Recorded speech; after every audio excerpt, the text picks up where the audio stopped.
I'm Steve Selig, founder of FitTest, and I'm pleased to announce these enhancements to FitTest.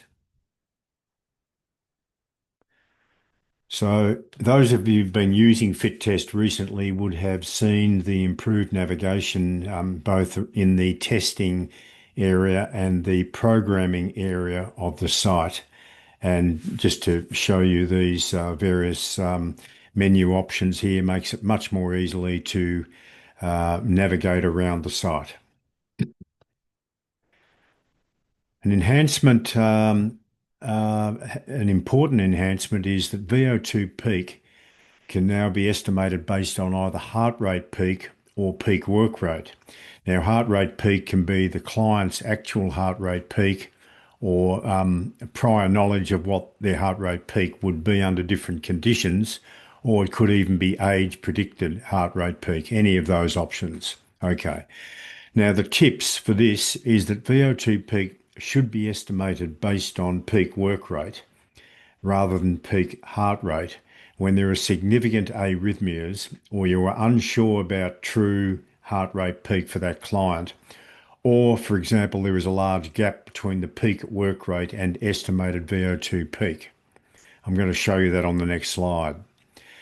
VO2 peak can be estimated based on heart rate peak when you know the client's actual heart rate peak under that exercise test or under similar exercise conditions, and or the client has reached or almost reached their actual heart rate peak or age predicted heart rate peak. Now, more information is shown here. So I've given you two examples here for the same test data. So in the first example here in the left, it's very obvious that there is cardiac arrhythmia with the amount of scatter of the heart rates around the line of best fit, which is the green line. And then predicting based on heart rate peak in that example means that there's a very large gap between the final workload shown here and the estimated VO2 peak shown here. Now, it may well be that the client cannot exercise at all or even exercise safely in this region between the peak work rate and the estimated VO2 peak based on heart rate.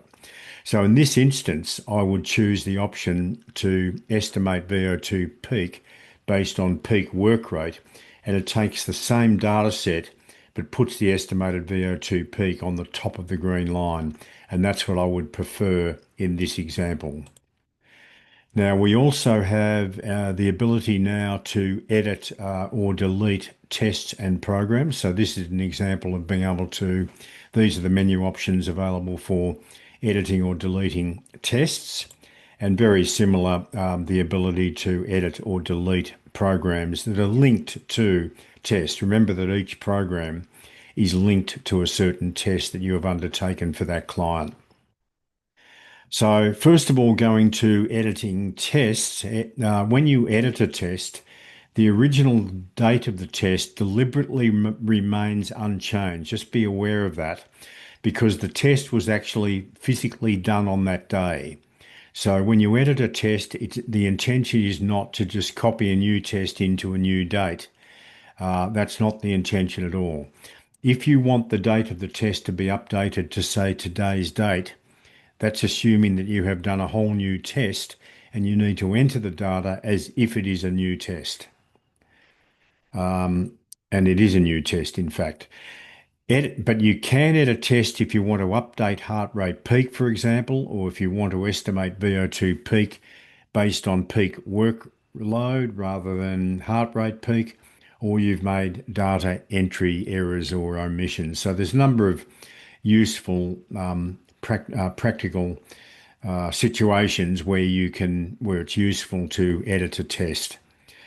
Now, when you go to edit a program that is linked to a previously stored test, the date of the edited program becomes today's date, even though the date of the original test is unchanged.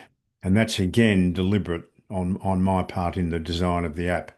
This is perfect for progression of programs as your client's fitness changes. Thirdly, if you have edited the test that is linked to a program, then the program is automatically updated and recalculated based on the edited test data. So, for example, percent VO2 peak will be updated for all workloads in the program without you having to do anything. All you've got to do is view the program or edit the program and it will update. So you don't need to re-enter the program data at all. So thanks for watching this brief video, and I hope you enjoy these fit test enhancements. You can always get hold of me on the email address shown here, and all the best.